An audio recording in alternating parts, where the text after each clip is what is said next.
How do you let go of what no longer serves you? Your energy and your intuition is always there to tell you when it's time to let something go. Do not waste a year of your life spinning in that negativity energy vortex. Your body knows. Your spirit knows. All right, everybody, get ready. Okay, today on the Mel Robbins podcast, I'm going to take you on a hike with me.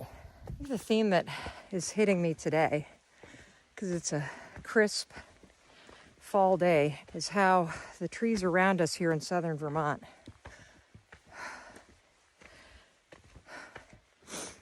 they're all starting to change colors and drop their leaves. And on the trail, all kinds of leaves have now fallen to the ground. And it makes me think about the fact that one big theme that we don't talk enough about when it comes to change or improving your life is, what do you need to let wither away and fall away and drop to the ground in your life in order to change? And that's what we're going to talk about today. Letting things go to make room for new things to spring. I might have to continue this episode in the studio, given that I am huffing and puffing so much on this trail that you're not going to be able to hear the words coming out of my mouth. All right. Well, first I want to thank you for your patience with me, because I know I promised to take you on the hike, not just start a hike with you, but clearly I got a lot that I want to unpack here about letting go. And so, and I got a lot I also need to do to get in better shape to be able to talk and hike at the same time. Actually, you know what? I'm going to commit right now to letting go of making myself wrong.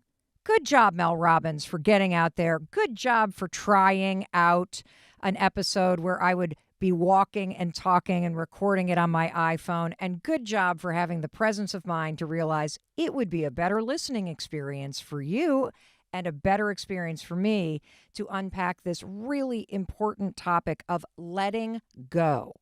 How do you let go of what no longer serves you? I got to say, I get questions about this all the time. In fact, just yesterday, I got this question from Cheryl. Mel, how do you know that the thing you're holding on to is meant to be let go of versus fighting for it even harder? Do you have any thoughts or perhaps tools to help discover it or encourage the universe to bring that epiphany along? In other words, how do I know when it's time to let go? All right, everybody, get ready, because this is one of the most important aspects of creating a better life and of being a happier person. We spend so much time focusing on what we need to do, what we need to add in, what we need to change. And have you stopped to consider that the best place to make a change is by letting go of things, of projects, of thinking patterns, of relationships that no longer serve you? And the big question is how? How do you know when it's time? And I have got not only a fantastic visual metaphor to help you understand this concept, but I also have a really interesting way to approach this. We're going to talk about the fact that your energy and your intuition is always there to tell you when it's time to let something go because it no longer serves you. So to get into this topic, I want to introduce the metaphor. And it was the metaphor I had started talking about as we were on that hike together. I mean, here in the United States anyways, it is autumn. It is the fall season. We are all about pumpkins. We are in harvest time. There are corn stalks everywhere. We're getting ready for orange and red and all those amazing colors and carrot cake. I mean, I love this time of year. And I realize it may not be fall where you are. If you're, part of our global fan base halfway around the world, it's summertime. Don't get hung up on the fact that I'm using fall as a metaphor.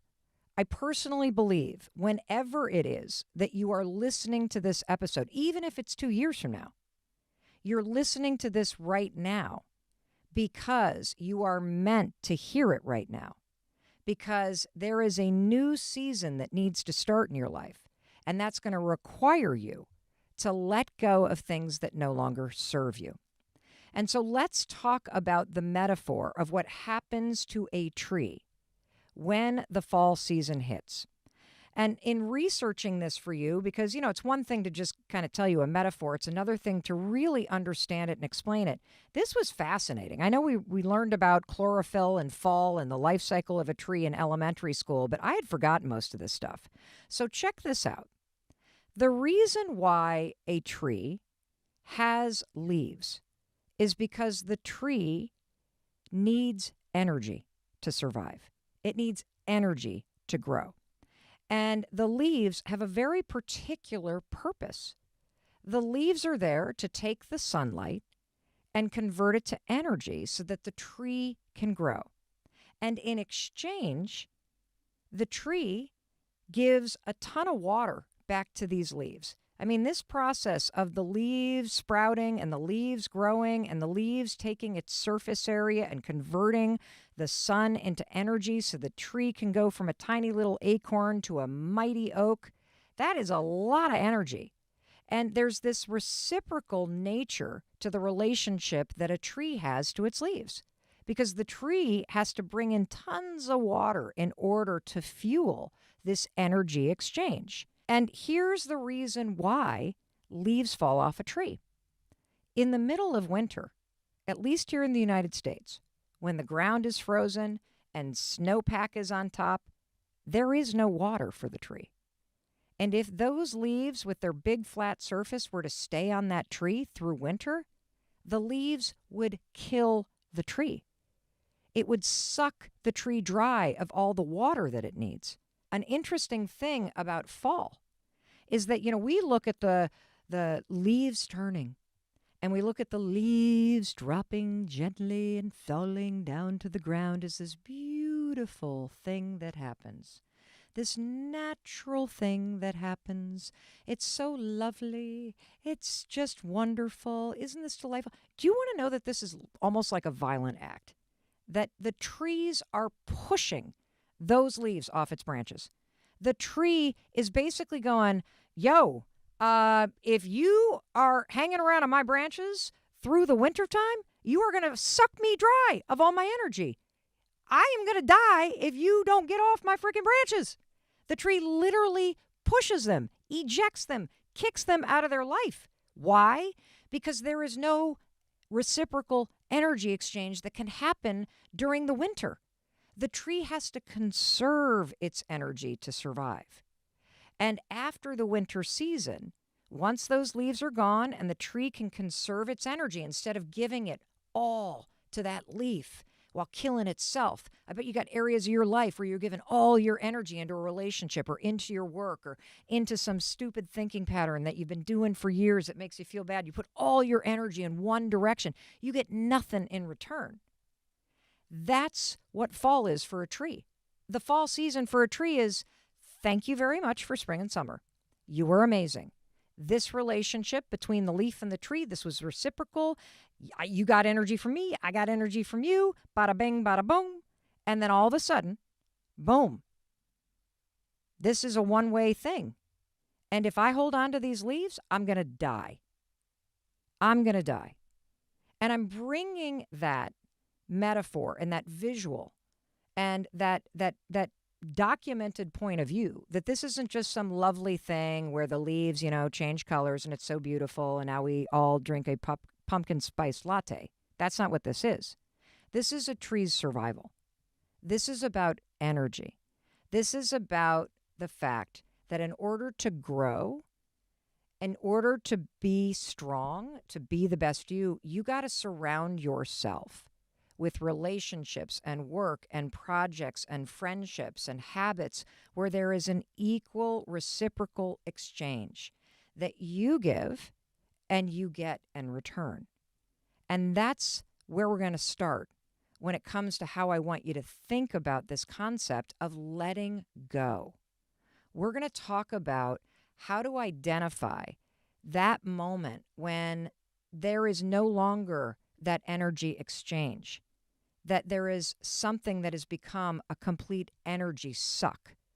And when you realize, whether it's a friendship or a romantic relationship or a job or some habit or a place that you live, when you realize that something has become an energy suck on you, that's when you know it's time to let go.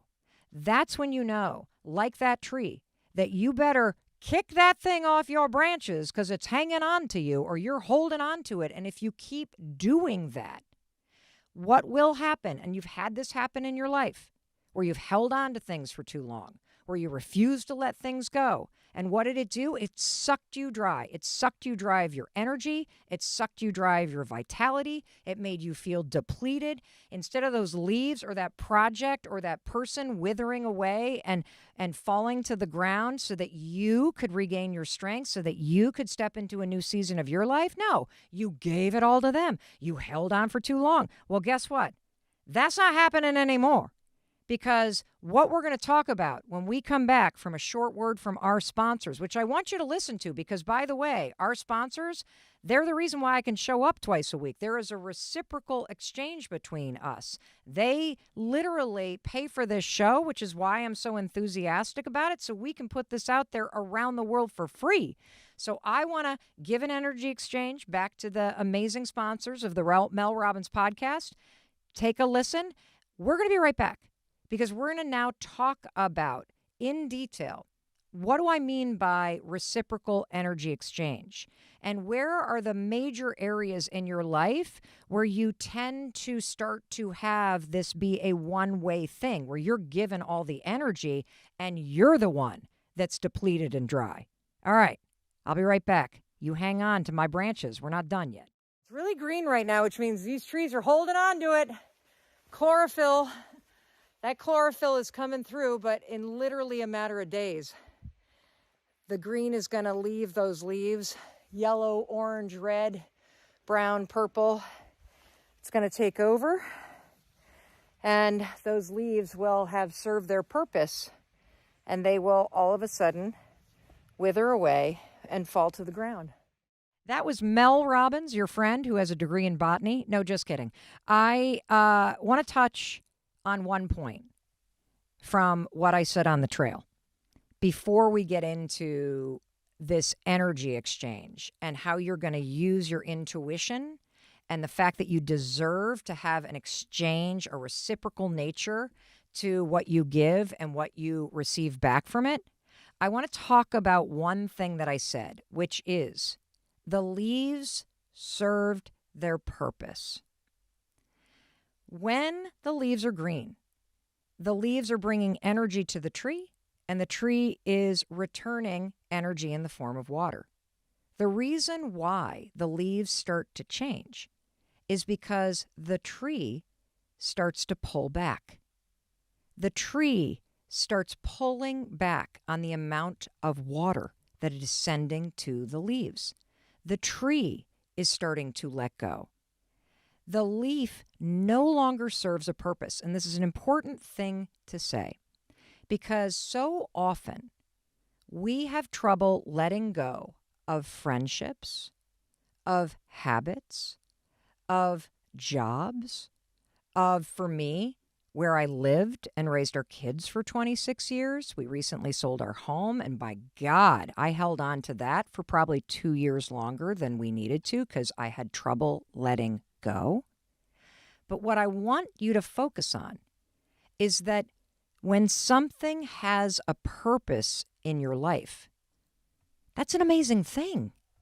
And it's also normal for something to serve a purpose during a specific period of time and to no longer serve a purpose in your life now or in the life you want to create. And so when you honor that a friendship served a purpose, and a really good example of this is, you know how whenever you have a new job or you move an apartment or you move to a city, all of a sudden the patterns in your life change and your friendships change. And your friendships change because now you're doing different things. So you're bumping into different people. It doesn't mean that you're no longer friends with the people that you used to hang out with at work. But the friends that you had at work served a particular important purpose during that period of your life. There was an equal exchange back and forth. What you gave, you received back. It's why you ate lunch with the same people every day. You enjoyed them and they enjoyed you. But now that you live somewhere else, putting a ton of energy back into that relationship when you're not going to get the same back, it doesn't serve the same purpose. And that's why when you let go of friendships, you also need to let go of the judgment on yourself, like there's something wrong with me, and am I doing something wrong, and do I have any friends? Of course you have friends. The patterns of your life have changed. You're putting energy somewhere else because you're getting energy from somewhere else. This is the natural cycle of life. It's the natural cycle of relationships. And I find that when you really honor the things that you need to let go of, whether it's a job you no longer like, or a house you no longer want to live in, or a friendship you don't see very often, or maybe it's some habit. Maybe it's some habit that you used to have. So when you say something serves a purpose, you actually honor. You honor the energy it used to give you. You honor the fact that you put something into it. And you also honor the fact that not everything is going to be in your life forever. And that's what allows you to let go. You start to let go when you realize that holding on to things is holding you back. And in particular, holding on to the guilt and the judgment that you layer onto yourself that you should, but I feel guilty, but this, but that. That is definitely holding you back from creating a new life and from creating space for something new to happen. And see, that's one of the reasons why you have to learn how to let go. Because when you continue to pour your energy into things that no longer give you energy back, it's going to kill you. It's going to kill your happiness. It's going to kill your vitality. It destroys your motivation. It makes you feel depleted. It makes you feel like you're the last on your list. And so that's reason number one. And the second reason why you have to start to let go of what doesn't serve you is because as long as you are holding on to the old stuff, you have no time, no space, and no motivation to create anything new. Period. And you know this. So let's now jump into how. How do I use this energy exchange and my intuition to spot the things that are draining me dry and to let them go, push them off the branches, get them out of my life, thank them for their purpose and their service, but then get out of here because you need to make room for something new and better and energizing. Doesn't that sound good? Yeah, you better believe it sounds good. So let's do it. And one of the reasons why I want you to really focus on energy is because your energy doesn't lie. I mean, just for a second with me, just take a second. Whether you're out there walking the dog, or you're driving around in your car, or you're working from home, or you're busy doing a bunch of stuff, I want you to just stop for a second. And I want you to assess right now, what's your energy level? Think about a fuel gauge in a car. Empty to full. Empty in a human being means you feel depleted, you feel burnt out, you feel checked out, you feel like your whole life is basically pouring energy into everything else. Full in a human being basically means that you're energized, you're excited. You feel like the things that you're pouring yourself into, your habits, your routine, the people you're surrounded with, the projects you're working on, it may be difficult, but it's bringing energy back into your life too.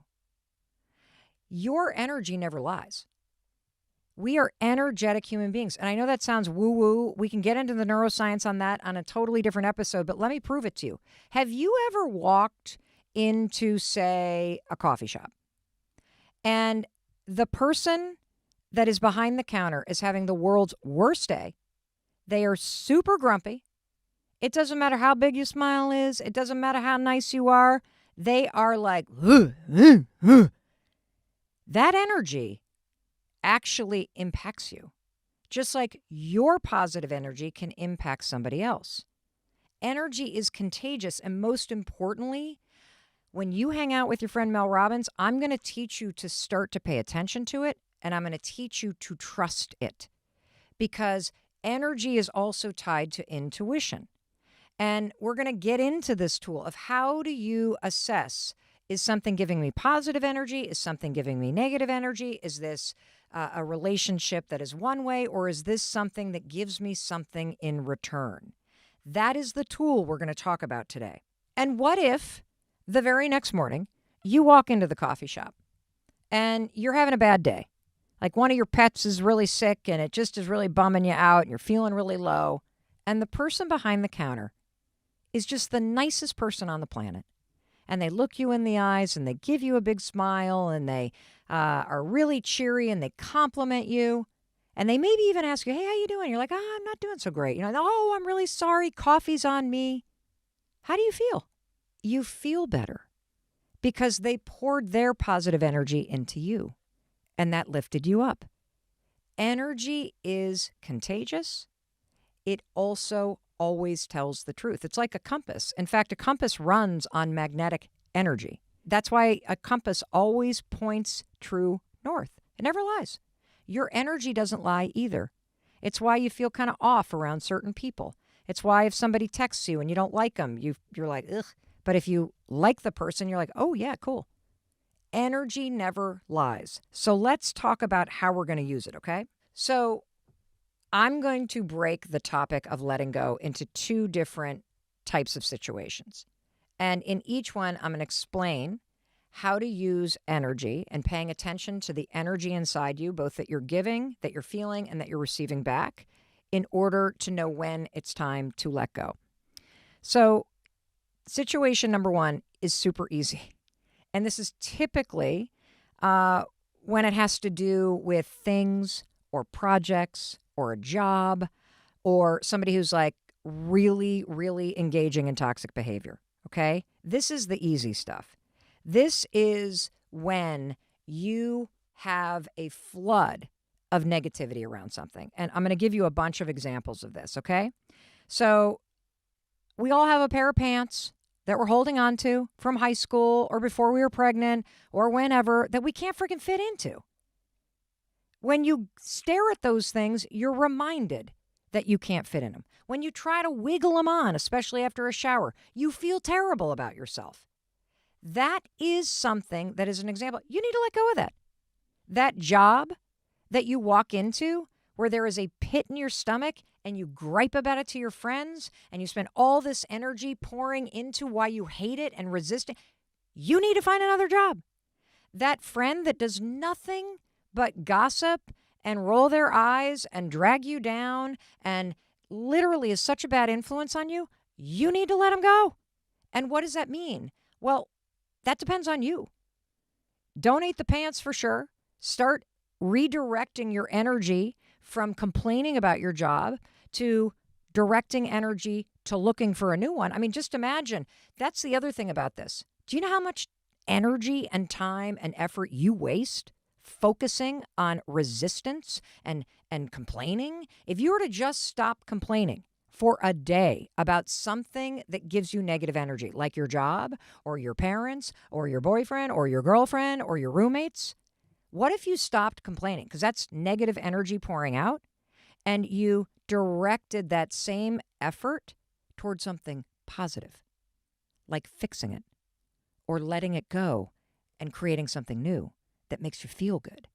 Like, I relate to that because I think I've spent a lot of my life pouring negative energy at things that I didn't really like, instead of realizing I needed to complete this. I needed to let this go.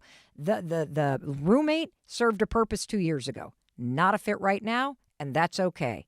Time to kick the leaves off the branches. You know what I'm saying? Time to save myself instead of pouring everything into either another person or my energy into being upset and frustrated and disappointed. So when you have things that are for sure 100% zapping your energy, or you find yourself complaining, griping, resisting, let go.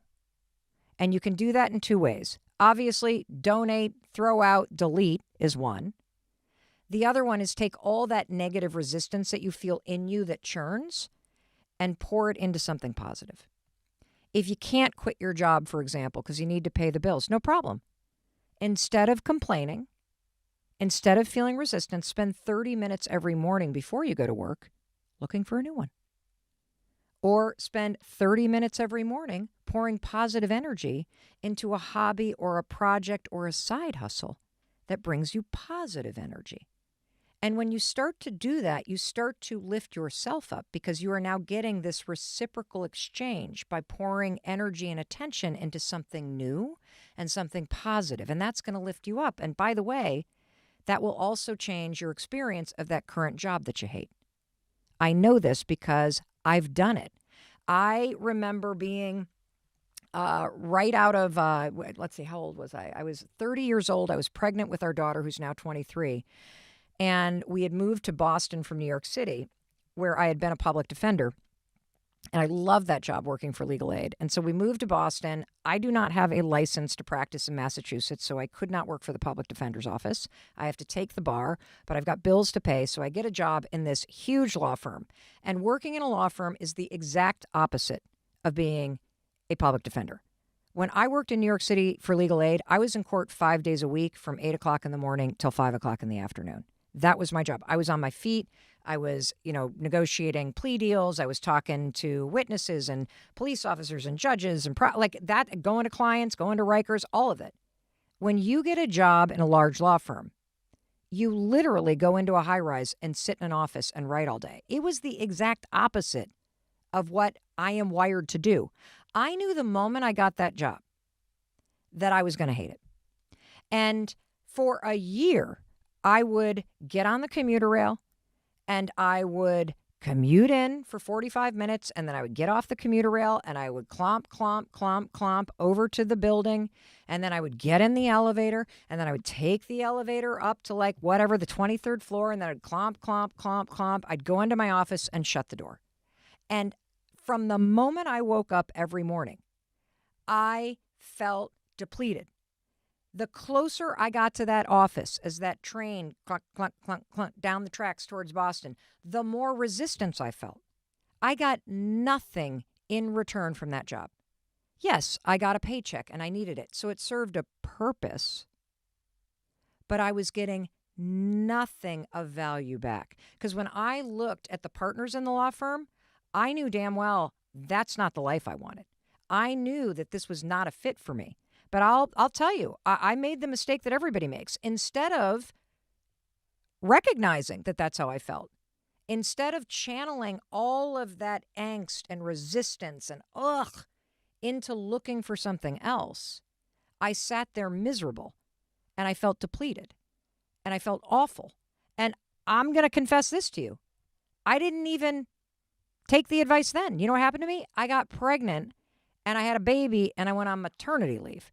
And when I was on maternity leave, that's when, with distance from it, I was like, okay, there is no way I'm going back there. No way. Now that I have escaped, there is no way I'm going back. And we've all had exes like that, right? Where you're in it for so long, you finally let it go and break off. And they're like, what the hell was I thinking? Now that I'm on the other side and I'm away from that energy suck, I don't want to go back to the energy sucker vampire thing. What the hell? But when you're in it, that negativity vortex can keep you spinning and stuck. You convince yourself, but I need the money, but I can't do this, and then you're so depleted from your complaining and the outpouring of energy in the wrong thing that you're just stuck. That was me. So I get pregnant. I go on maternity leave. Holy cow, I am free from the vortex of negativity. I've been let go, but now I got to go back. And so my husband, Chris, says to me, look, I know you don't want to go back, but here's the problem, Mel. We have a mortgage and we have a baby. And you will go crazy being home. And so here's the thing. You need to find a job. Your maternity leave ends in exactly 3 months. So that means you have 12 weeks to find a job. And you have to make $60,000 a year. That's it. And you know what's interesting? If you give a human being a problem to solve, we get pretty creative. And I'll tell you what, the night before my maternity leave, I not only landed a job, it wasn't for 60 grand, it was for 55, but that was enough. And I walked in the next day and I let go. I what do you say? I guess I quit, but they didn't let me go. I quit. But so what I'm trying to say is do not make the mistake that 30-year-old Mel Robbins made. Do not do that to yourself. Do not waste a year of your life spinning in that negativity energy vortex. Your body knows. Your spirit knows. Get rid of those pants. Push that project to the side that you don't feel inspired to work on anymore. Let it go because it is sucking your vitality dry. And I want to just remind you that we're talking about reciprocal energy exchange. That's why these situations of the pants that don't fit and the friend that's engaging in toxic behavior or the job that sucks your soul dry, there is nothing that you're getting in return. Nothing. In fact, what you're getting in return is more negativity. Those jeans in your closet make you feel bad about yourself. It's bringing you negative energy. That job that you're complaining about, that you go to day to day, convincing yourself you can't leave, you can't find some la-da-da-da-da-da-da, it's bringing negative energy into your life. And so these situations are super easy to spot because there's no reciprocal value to the relationship or the pants or the project, period. Now what I want to talk about is the more complicated situations. Those situations where it's not clear, where you feel guilty, where maybe you're taking care of an aging parent or a child that's struggling with mental health stuff, and it is depleting as hell. Or maybe you are really struggling with friendship or in relationships because you have old patterns of behavior that you don't realize are interfering with this free-flowing reciprocal give and take that really brings amazing things into your life. So when we come back, that's what we're going to talk about. Because this notion that I'm teaching you of letting go and energy, it's not complicated at all. But life doesn't work that way. Life can get really complicated. And so when we come back, that's what we're going to dig into next. Hey, welcome back. I want to recap everything that we've covered because, here on the Mel Robbins podcast, there is no one left behind. So let's talk about what we've already covered, okay? Number one, we've talked about the fact that in order to be a happier person and create the life that you deserve, you have to learn how to let go of the things that no longer serve you. Number two, you have learned that letting go is a natural and important part of your life cycle. Whether you need to let go of friendships or a job or a place that you live or habits or the friend group that you hang out with, letting go allows you to create room for new growth, new seasons, new chapters, new adventures. And it's only through that growth and those new things that you're allowing yourself to experience that you will come into your full potential and you will unlock the magic in your life. So letting go is not a bad thing. It's a really good thing. It's a great skill. In fact, I notice in the DMs, a lot of you go, but aren't I a quitter if I quit? No, winners quit all the time. I actually think it's a losing thing to do, to hold on to things that no longer serve you. One aspect of being a winner is knowing where to put your focus and knowing when something should end. And so absolutely, winners quit all the time because when you're quitting or saying no to something right now, that's actually a yes to something else. And when you frame letting go to be not a no, not a breakup, not something negative, but letting go is letting something else open up in your life. Letting go is a beginning. Letting go is about possibility. Letting go is about the magic that's ahead. It's about the future. And so letting go is so important. And I want you to embrace it. The third thing that we talked about is that you have natural intelligence inside of you. And that may sound all woo-woo. This is science. And we're going to unpack this all the time because I'm going to keep coming back to the fact that you have instincts, you have hard wiring, your gut is trying to tell you something. And one of the fastest ways to read that natural intelligence is to pay attention to your energy. You have felt what I'm talking about. You know when things are off. You know when you feel depleted. You know when you naturally click with somebody. That is data that matters because it's data that helps you make the changes, the small changes that improve your life. The fourth thing that you've clearly learned is that the best things in life are reciprocal. Even volunteering. Volunteering is a reciprocal act. You want to know why? When you volunteer and you volunteer your time, you volunteer your energy, you donate money, you always receive something in return, don't you? You feel this sense of meaning. You feel connected to something larger and more important than your day-to-day struggles. That is a reciprocal energy exchange. You donate money, you volunteer your time and effort and resources, you get something invaluable back. That's reciprocal. That's why it adds meaning. The best friendships, reciprocal. You pour in, they pour back. Same thing with your romantic relationships. And all you need to do is to think about that one person you chased, right? That you're constantly going after. Should I text now? Are there all the energy going at them? And yeah, maybe you got an orgasm back, but then mostly you got negativity because you're constantly insecure, constantly worried, no idea where you stood, always stressed out about it, thinking about it, distracted by it. That is not a reciprocal relationship. That is an obsession that's unhealthy for you. So there are things in life that are really hard, that take a lot of energy. Things that I hate doing, things like exercise. I hate exercising. I hate getting out of bed.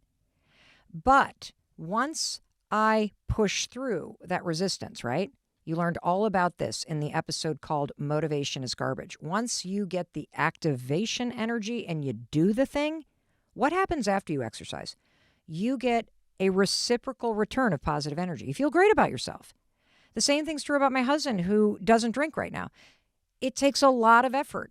At least it did in the beginning. And it was really hard because he had been drinking for a long time. But even though it's hard, it's so worth it. Why? Because there is this reciprocal return. You start to feel so good about yourself. You sleep better at night. You have clarity, you have pride. You're aligned with your values. And that values word is really important because when it becomes even more nuanced, your values is how you're going to create a return of energy in really hard situations. So I can give you two examples. Any one of you who is caring for an aging parent knows how difficult that is. Any one of you that has a child or a partner who is struggling with mental health issues knows how difficult that is. You also know that you are pouring your energy into caring for this person. And it can be very depleting because the person that is sick or the person that's struggling doesn't often give back what you're pouring in. It also may be physically demanding because you're working all the time, plus you're doing this at night. And so you are tired. It's a fact. So how in those situations do you create this exchange of energy? The secret is values. Tap into your values in order to create positive energy back and to help you rise above the day-to-day stresses that are temporary. Because the truth is, if you tap into your values, it makes you feel like an amazing human being, knowing that you are there for your mom. It makes you feel like a good person, knowing that you are a compassionate caregiver that is helping your child or your partner through a really difficult chapter. When you start to feel depleted, remind yourself, lift your gaze, raise your gaze, and look out to the future and feel proud of yourself for acting in alignment with the kind of person you know yourself to be, even though it's hard. That's how you create a positive energy return for yourself in those situations where somebody either doesn't have it to give back or the situation itself is really physically demanding. I'll give you another example. I have a friend that is going through a hard time and has been for a long time. And I continue to pour into this friendship, even though I don't get a lot back. Why? The reason why is I get a lot back knowing that if I were in this situation, I would want a friend of mine to stay around and pour into me. And that is what drives me. That creates that energy exchange. And so you have within you the ability to do things that feel hard, like exercising or stopping drinking or staying sober or changing your habits or making cold calls. You can do those things that feel difficult. And trust me, you're going to feel proud of yourself, which is why they return on the investment of effort. And you can do things that are draining. And I promise you, they will come back to you with energy because it makes you feel good about yourself. And I bet you can think of 4 or 5 things that you're doing right now that are hard that you're not even giving yourself credit for. You should be proud of yourself because you're a good person. You keep showing up. And that is something you need to celebrate. That's something that you need to feel energized about.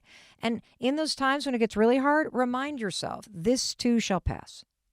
That what goes up also comes down. Just like when you're hiking a trail on a mountain. That this is a season of your life. And holding on to what doesn't serve you is going to drain you. It's going to kill off your happiness. But finding ways to bring energy back in those situations that are aligned with your values and what you want, that's a power move. Now, to close, there are 2 rules that I want you to start practicing right now because these are the 2 big energy drainers, okay? And you can start today. Energy drainer number 1, anytime you're complaining. That's right. Complaining to yourself is a complete energy drain, period. We were heading here to the studio. There was a ton of traffic. We were running late. I could feel the negative wave of stress coming. I could feel the depletion coming. I could feel it all happening. I could feel the thoughts starting to go, That is when you are sucking your own energy dry. I started complaining. Should have got up earlier. Should have done this. Stop complaining. Stop complaining about that job you don't like. Stop complaining about the traffic. Stop complaining about your partner. Stop complaining about your weight. Stop complaining about the things in your life. Because here's the truth. With a little bit of effort and a little better attitude and a little positive energy, you can freaking change anything. Because you can take the actions that change anything. And so instead of bitching about the job, get busy tomorrow morning and start looking for a new one. Instead of complaining that you don't have any friends, spend some time putting yourself in activities where you're going to meet new people.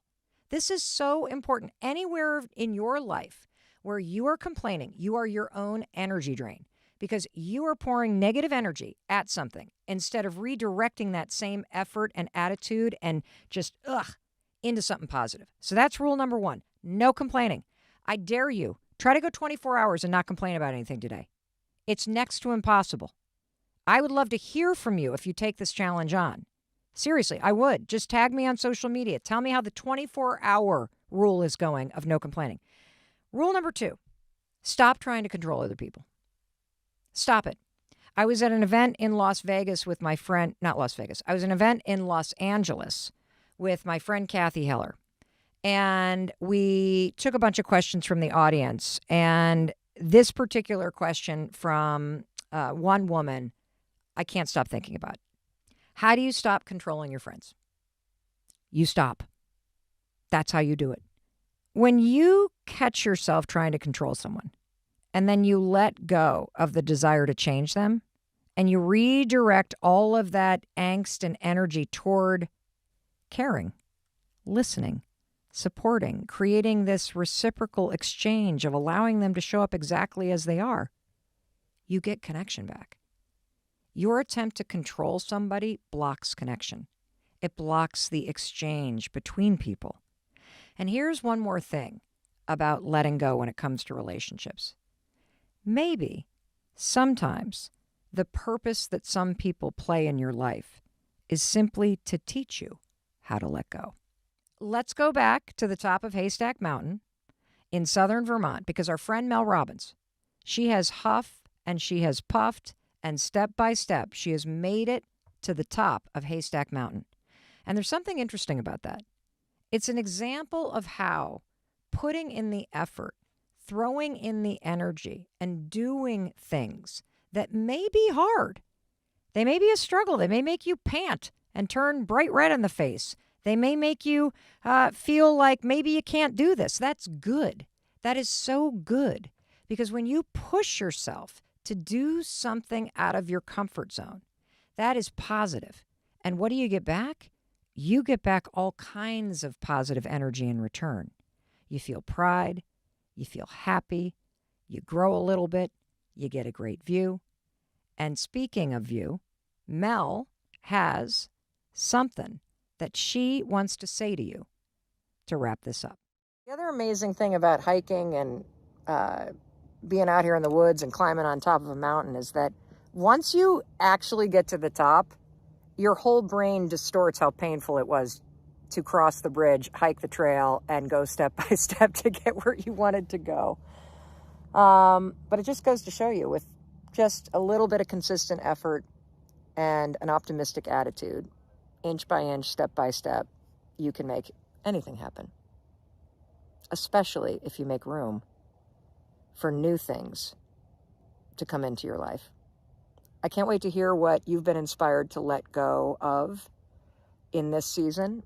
I would love to hear what tools made the most difference from you. If there's somebody in your life that is gripping hard or holding on to things that no longer serve them, please share this episode, because together you've not only made this one of the #1 ranking podcasts in the entire world before we even launched, but you're also helping us impact and change people's lives around the world every time you share these episodes or you bring these tools into your life and you use them to make your own experience a little happier, a little more fulfilling. And that has a ripple effect on the people that matter most around you. All right. I love you. I believe in you. And, our dog's barking at somebody. YOLO!